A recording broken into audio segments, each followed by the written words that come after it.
What does betrayal look like? For me, it was a single sentence buried in my inbox. Effective immediately. Your base salary has been reduced by 40%. No greeting. No explanation. No signature, just that. It arrived at 6:12 p.m., right as I was finalizing the compliance language for a $19 million deal. I'd spent the past year building from the ground up. I didn't scream. I didn't forward the email to my team.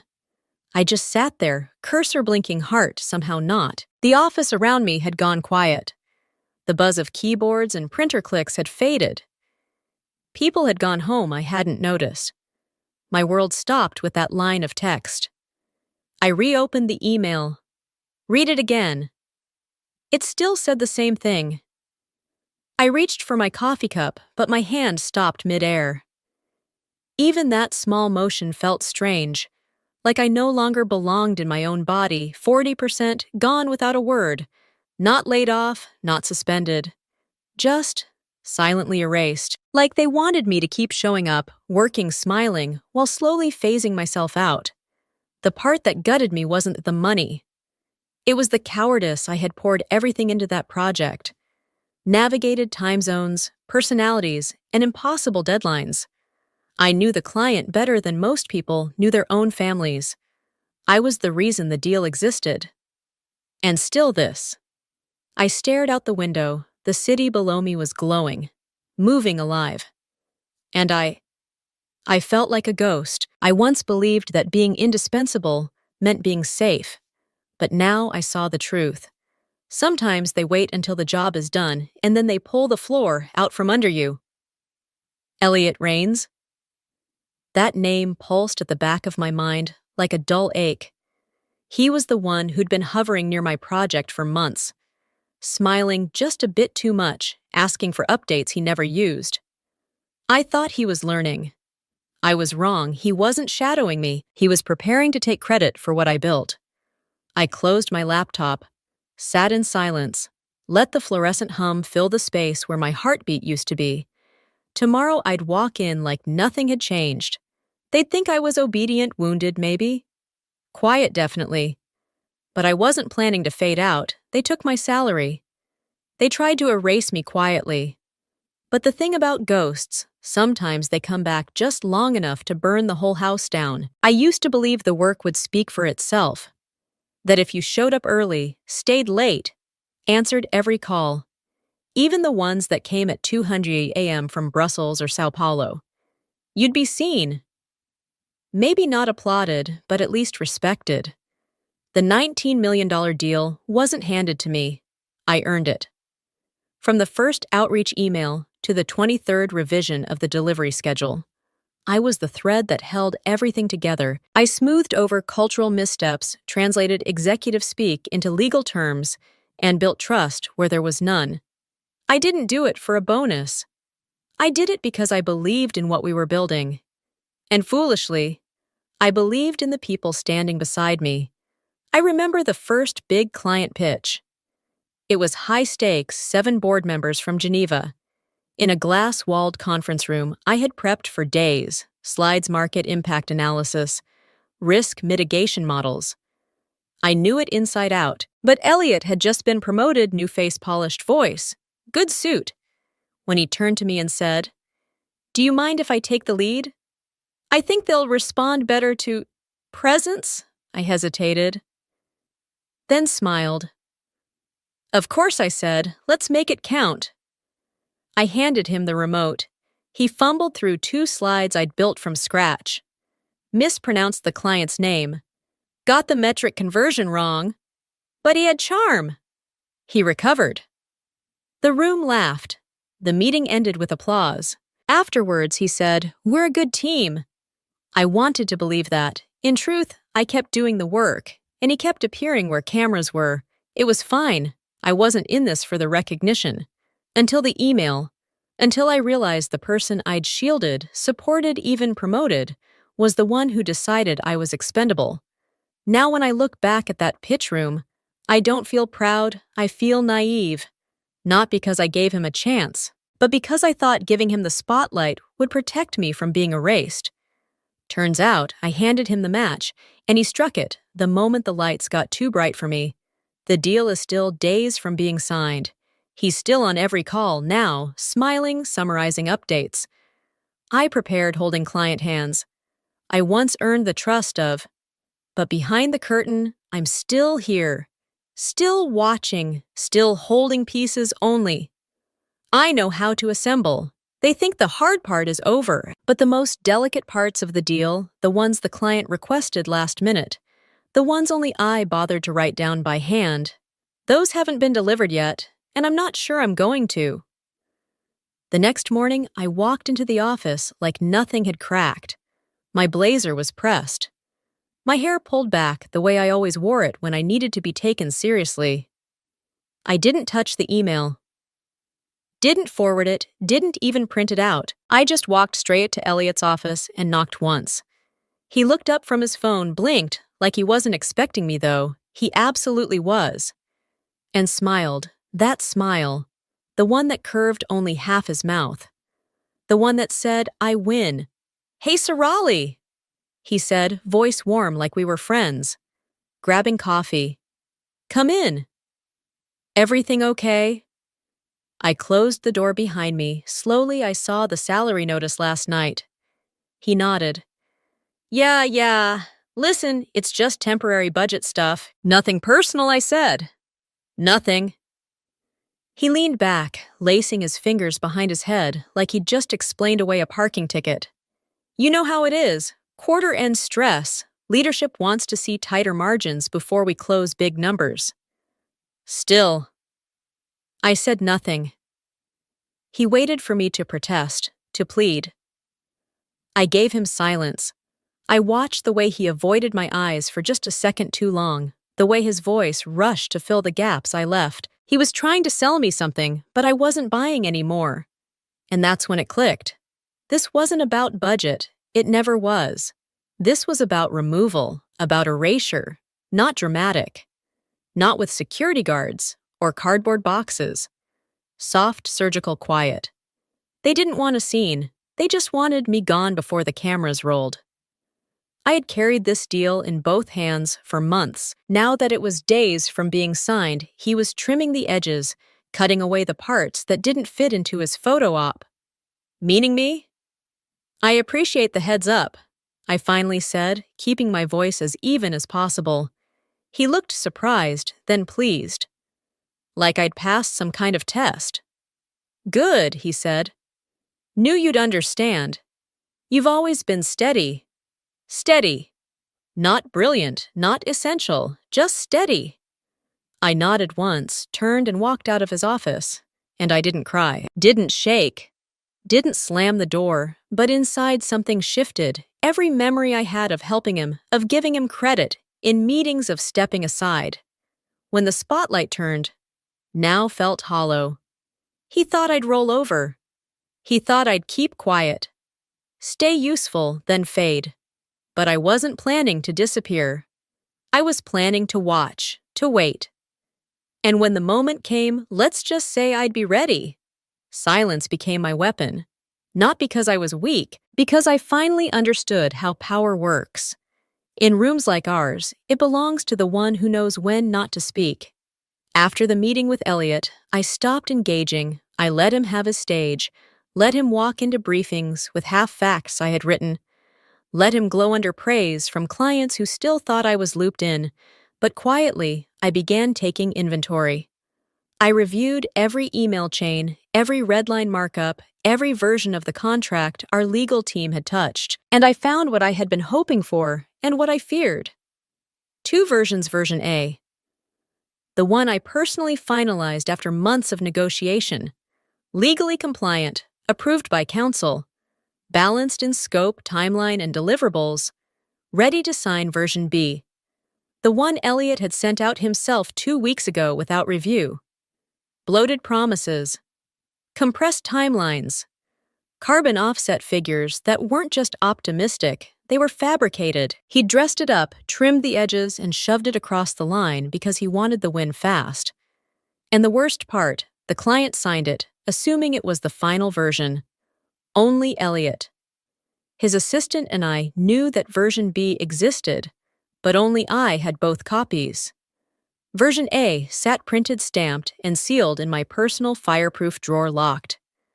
Version B floated on the company's shared drive, untouched by legal, quietly catastrophic. I remember sitting at my desk that night, both drafts side by side, the clean truth. And the messy lie. I could have sent a correction, could have flagged the error. But I didn't. Instead, I folded version A, slid it into an envelope, and tucked it back into my drawer. Like a secret I wasn't ready to share, because in that moment I realized they think I'm out of the game, but what they don't know is that I'm the only one holding the rulebook. Elliot believed cutting my salary made me irrelevant. What he didn't understand was that I'm the firewall. The client had requested final compliance clauses in handwriting. They wanted to meet in person. They trusted me, not him, to deliver the final signal before signature. And I hadn't sent anything yet. I kept my head down that week, smiled when spoken to, answered only what was asked, but inside I was calculating, letting him get closer and closer to a finish line built on a lie. And when the time came, I wasn't going to push him. I was going to let him run straight into it. By Thursday, Elliot was glowing. The company had sent out media invites. The conference room had been cleared and rebranded into a global sustainability lounge, complete with glass displays and meaningless taglines. Reporters were scheduled to arrive. Cameras, backdrops, champagne flutes. It was all happening. And Elliot, he was treating it like his personal coronation. I watched from a distance, never invited into the meetings, never asked for input. Not that I expected to be, that was the whole point. I had been carefully cropped out of every frame, but they'd forgotten one thing. You can't crop someone out of a contract, especially when that person holds the only clean version. Still, I smiled when Elliot passed me in the hallway. "Big day tomorrow," he said. "Hope you're getting some rest," I smiled back. Wouldn't miss it. What he didn't know, what he never even thought to question, was that everything he was preparing was sitting on a fault line, and I was standing over the trigger. That afternoon, I noticed his assistant hovering near my desk. She was friendly, nervous in that intern sort of way, said she needed help locating a backup version of the contract draft for internal alignment. I raised an eyebrow. "You mean the one Elliot sent?" She nodded too quickly. "Yes, just in case. You know, tech issues." I handed her a USB. It contained version B, the messy one, the one he had already sent without approval, the one she was clearly being told to make sure matched any future official copies. What she didn't know.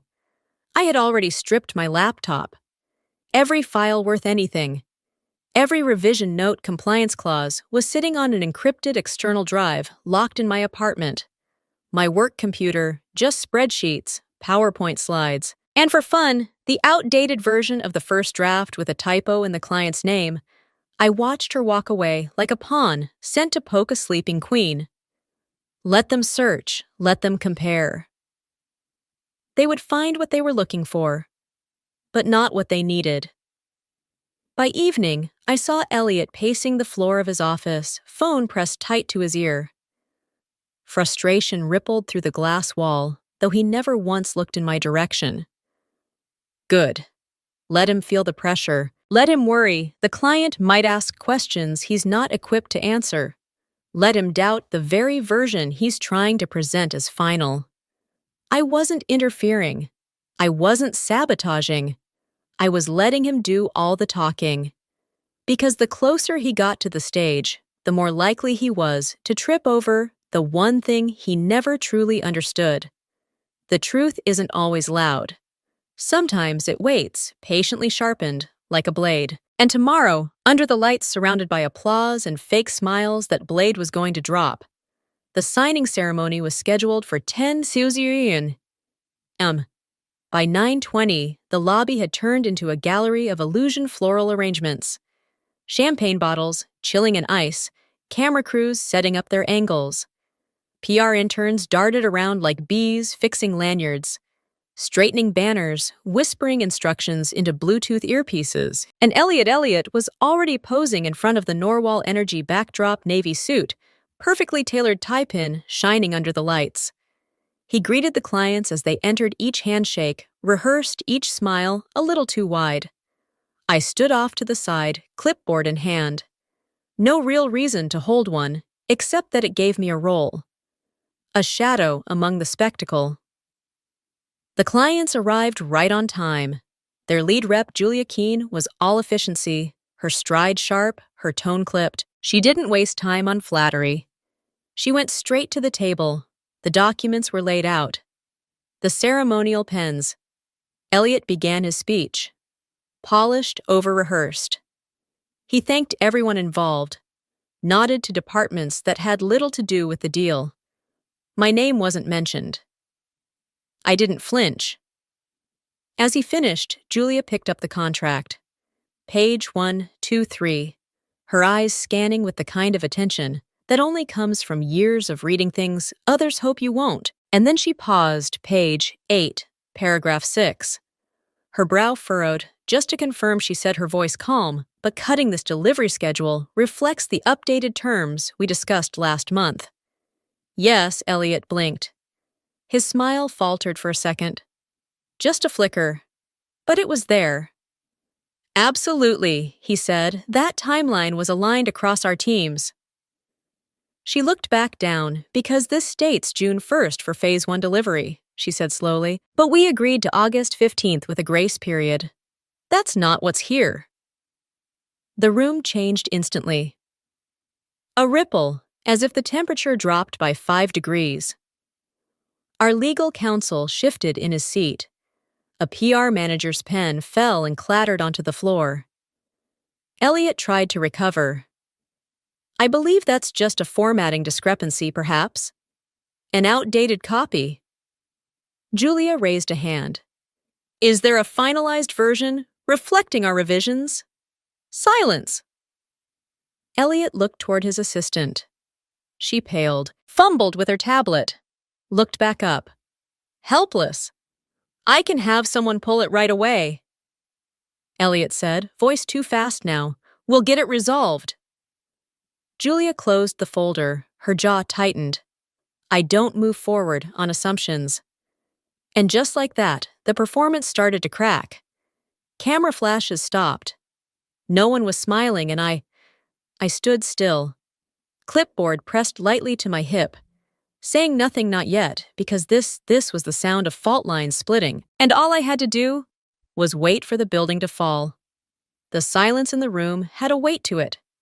Julia Keene sat with the contract closed in front of her, her expression unreadable. Elliot stood just a few feet away, sweating lightly beneath the artificial lights, trying to look calm while panic simmered under his skin. Around them, the room had frozen. No one dared to speak. The cameras, once clicking like clockwork, had gone still. PR managers exchanged looks. Legal counsel sat stiffly, hands clasped too tightly in their laps. Elliot's assistant was pretending to scroll through her tablet, though her fingers trembled. And I stepped forward, not with drama, not with a raised voice or shaking fists. Just 3 steady steps. I didn't look at Elliot. I didn't need to. He felt it the moment I moved. I faced Julia directly and spoke evenly clearly, like I was reading from a prepared statement, though I wasn't. That version wasn't approved. I recommend we pause the signing. That was all one sentence, one truth. It landed in the room like the click of a loaded gun. Julia looked up at me. Finally, she saw me, not as the silent figure in the corner, not as a background coordinator, but as the person she'd spent the last year working with, the one who'd joined every call, revised every clause, traveled overnight when negotiations stalled. The real bridge. Her lips pressed into a thin line. She nodded once, slowly. Thank you, she said, quiet but firm. She turned back to Elliot. I want all official versions sent directly from legal. Until then, we hold Elliot. Opened his mouth, but no words came out. He looked at me finally, and for the first time, there was no arrogance in his eyes. Just realization. Just fear. I didn't gloat. I didn't smile. I stood still, hands calmly at my sides, heart steady. Because this wasn't revenge. It was recognition.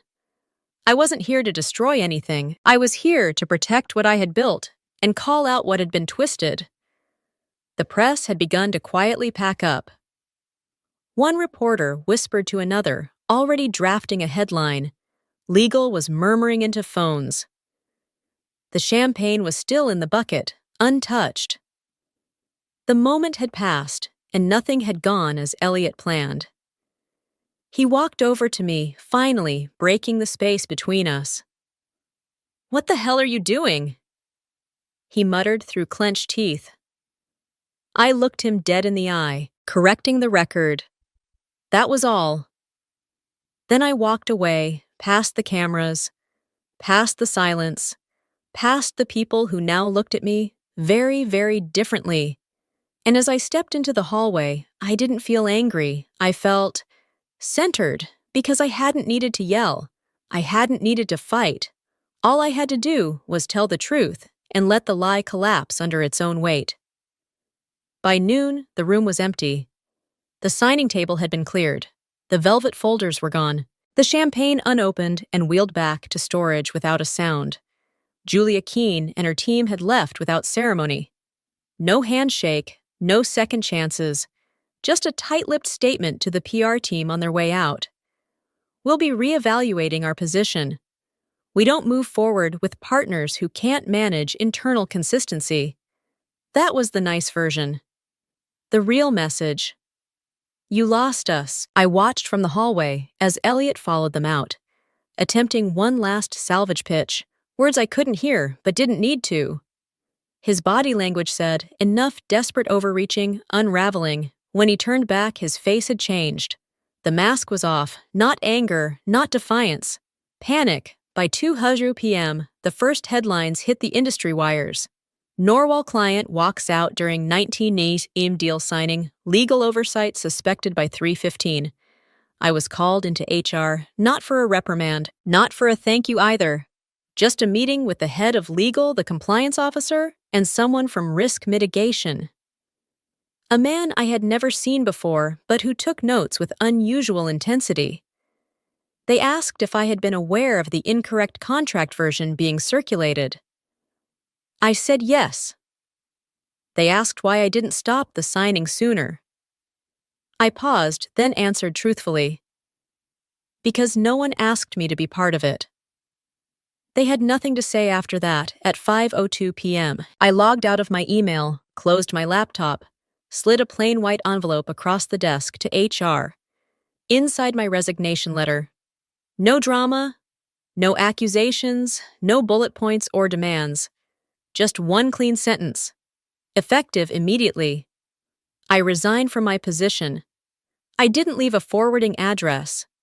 Didn't CC anyone, didn't even clear out my desk. I had already taken everything that mattered weeks ago. The last thing I saw before stepping into the elevator was Elliot being led into a glass-walled conference room by two people in dark suits. Door closed, blinds drawn. There would be an investigation. There always is after a fall that public, but that was no longer my concern. I stepped out into the cold afternoon air and felt something I hadn't in months, maybe years. Freedom. Not just from the company, from the pretending, from the giving and giving until there was nothing left of me but bullet points on someone else's slide. They had tried to erase me quietly, so I responded in kind. No explosion, no emails leaked, no vengeance campaign. I had simply told the truth and walked away while the building burned. And as I turned the corner, I didn't look back, because whatever came next, I was finally the one choosing it. It had been a week since I walked out. 7 days without emails, without 3 a.m., calls without the weight of holding something together that was never designed to support me. I had deleted every calendar alert tied to Norwal. I had returned my badge. I had turned off notifications. And yet, when the call came, I knew exactly who it was. The number was unfamiliar, but the voice instantly recognizable. Julia Keene. There was no small talk, no pretense. She didn't ask how I was adjusting or whether I missed the company. She got straight to the point. We're re-engaging the project, but not with Norwal. I sat up straighter. We want to resume negotiations independently, and we'd like you to lead it. Not as an employee. As a consultant. I didn't answer right away a week ago. I might have hesitated. I might have asked if Elliot was aware, or if Norwal would be informed, but not now. Not after everything. She continued, We don't want middlemen. We want the woman who kept us honest, the one who actually understood the scope, the stakes, and the integrity behind the numbers. Those words landed deeper than I expected. Not praise recognition. Not for loyalty. Not for sacrifice, but for competence, for presence, for impact. And for the first time in a long time, I didn't feel like I had to earn my seat at the table. I already had it. I accept.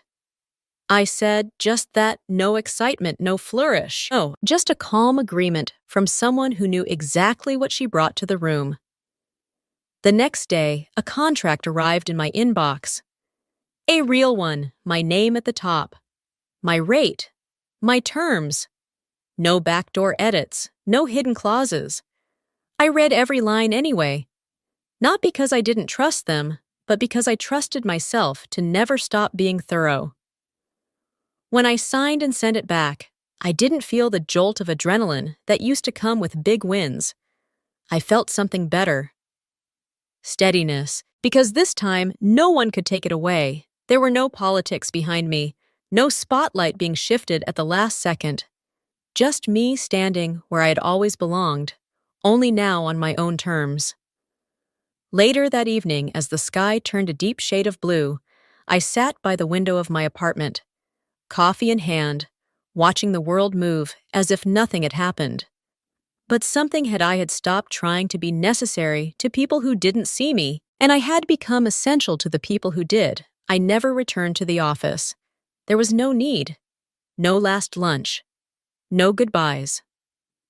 The version of me that had waited for recognition in that place no longer existed. In the weeks that followed, Norwal tried to save face.